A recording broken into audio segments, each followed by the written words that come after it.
2022 is another top 10 year.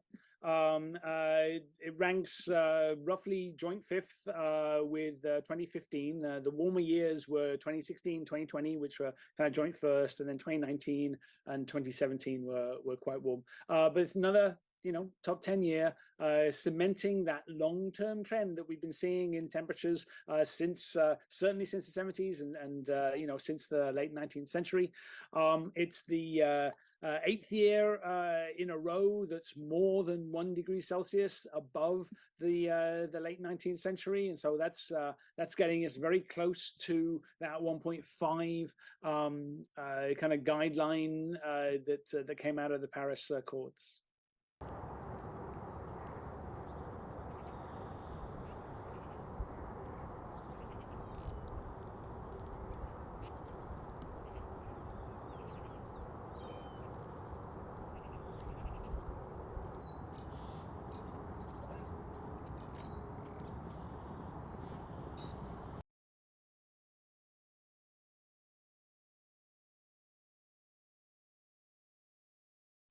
Well, so we're warming at about 0.2 degrees Celsius per decade, a little bit more than that.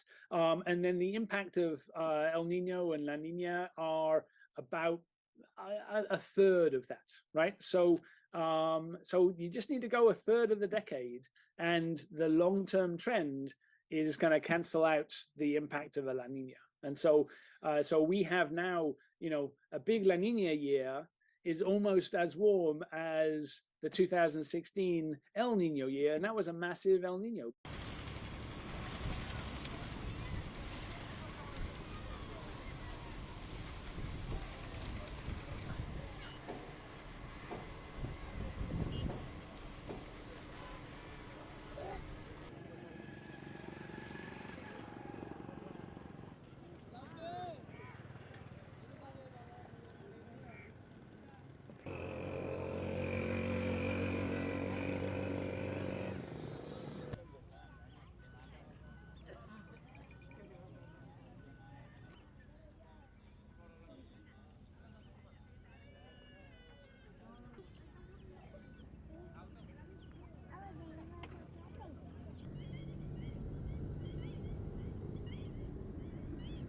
We take weather station records from countries all around the world. We take ocean ship records from all around the world. Ocean buoys, the Argo float network that now tracks what's going on in the ocean.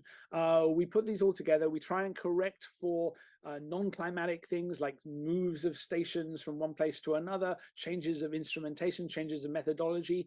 We try and include those things. We try and take into account the uncertainty from the extrapolation or the interpolation between stations. And when you put all that together, that's when you get these records that go back at least to the late 19th century.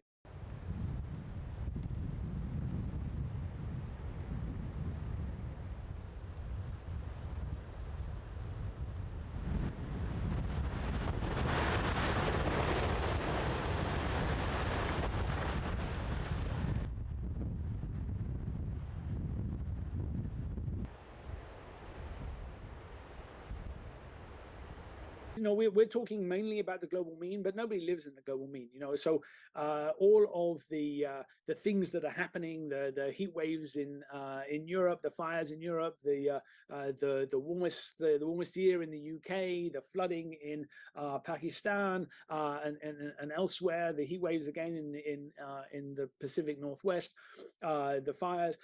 All of these things are associated with local temperatures.